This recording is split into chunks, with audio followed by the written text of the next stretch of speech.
sa taong 2023. Kumusta naman ang pagbabalik opisina? Ang tanong ng napakarami, ang uniform, kasya pa ba? Alam mo actually, no? Problema yan ng marami kapag nagbabalik opisina. Siyempre yung mga damit, sumisikip. Siyempre naparami ka ng lamon, naparami ka ng kain. O diba? At kukumustahin ko lang din naman. Ang mga ulam ba ay nainit na bang lahat? Kumusta ang handang spaghetti ngayon, bukas at magpasawalang hanggan? Yung spaghetti namin, grabe, umaabot ng 4 months? Siyempre kapag may natitira, di ba? Lalagay sa freezer ng nanay ko. Di kapag halimbawang finalo up ko, maalam ko meron pang natitirang spaghetti. Hindi anak, luluto natin yan sa birthday ng kapatid mo. Ay nako, sulit talaga nga naman. O, 'di ba? Napaka-wise ng nanay. O, nakain niyo na bang lahat 'yan? O baka naman may natitira pa nga tulad na nga lang talaga niyang spaghetti niyo diyan sa ref? Spaghetti sauce. O, ang mga ulam na parang MMFF now on its second week. Tsaka alam mo, kapag ganitong season talaga, bes, nakakatuwa. Yung mga Pinoy, no? Kapag ganitong panahon, nagkakaroon ng bagong talent. Ayan. Yung talent na pagkakasyahin mo sa ref, lahat ng tira niyong ulam, pagkain. Tsaka yung feeling na achievement kapag halimbawang napagkasya mo yung dalawang malaking kaldero na walang nako-compromise na ibang lalagyan at ulam. Diba? Patutuwa ka talaga na mga ilang oras bago matapos ang kainan, iniisip mo, saan ko pa kaya ilalagay ito? Magkakasya pa kaya siya sa ref? Ayan! Dahil magaling kang magpatong-patong na-achieve mo ang iyong goal. Taray ng mga ulam, Tetris yan. Anong level ka na? Tsaka friendly tip lang din, no, sa mga tagahugas ngayon hanggang sa mapagwalang hanggan. Hanggang hindi pa kasi natatapos, nauubos yung mga kainan, yung mga pagkain natin, best. Hindi rin matatapos ang paghuhugas mo ng plato. Oo. Kaya ito naman ang tips sa inyo ni Laika Barista. Kung yung plato masebo, o, diba? Ibabad nyo muna yan sa container na napakaraming sabon. Mga 5 minutes to 10 minutes. O kaya naman medyo tagalan mo pa mga 15 minutes. Ganyan. Tapos iwan nyo muna. Hintayin mo. May ibang maghugas. May ibang maghugas.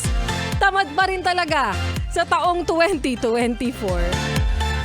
Maayong hapong muli sa mga maot at gwapa na best po natin. Kasama nyo na nga, karamay nyo na nga, kachismisan, kakwentuhan, at kaututang dila pa rin si Laika Barista ngayong taong 2024 at nakikinig ka pa rin patuloy. Dito pa rin syempre, sa iyong paboritong istasyon na kabonding ang 101.1. Yes! The best? Di ka sure? At para sa iyo, kuya, ate, mama, papa, lolo, lola, na ako alam ko naman na ang dami niyong isinaboy na papremyo o kaya naman ay paaginaldo sa mga inaanak, sa mga apo, sa mga kamag-anak na ubos. Oo, alam ko nag-aabang kayo ng ayuda ng alay mula sa amin dahil, again, hindi pa rin matatapos ang ipinamimigay namin papremyo sa inyo. Medyo nagugulat lang ako ngayon. Medyo nag-a-adjust po tayo sa time ngayon. Akala ko overtime na ako. But anyways, going back to you, Bes. Oo. Dahil abangan mo ang mas pinarami at mas pinalaki na mga papremyong ipamimigay ng mga DJs ng 101.1 Yes, the best. Nako, sinasabi ko sa'yo, ibibigay namin lahat sa iyan. Iaalay lang namin lahat para sa iyan. Kahit yung commutation na matatanggap namin this January, nako, kung pwede nga lang, ibigay na namin yan sa inyo. Bakit hindi, di ba? Kaya nga sabi ko, mag-abang lang kayo. Oo. Dahil susugod kami sa inyo, sisiksik at lulusot sa mga butas, sa mga kanto at sulok ng inyong tahanan para mamigay ng mga papremyo.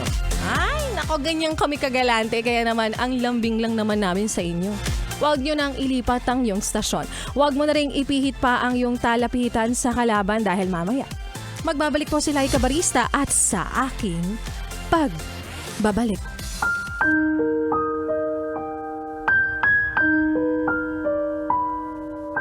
May relasyon na puro kaligayahan lang ang hatid sa'yo simula nung naging kayo.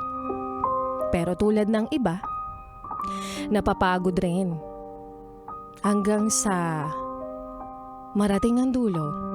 Pero ang tanong, lalaban ka pa ba? Kung siya mismo pinaparamdam na nagsasawa na siya, o kakapit ka pa ba kung ang pagkakahawak niya mismo sa'yo ay lumuluwag na? At yan nga bes ang kwento na ating mapapakinggan mamaya sa aking pagbabalik para po sa ating Laika Barista Moments.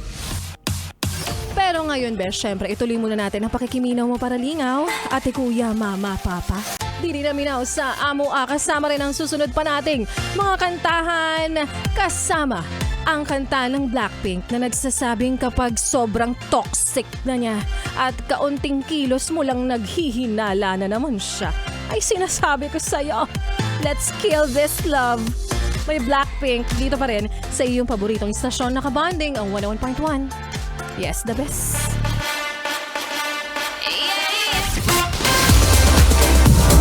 Yes, the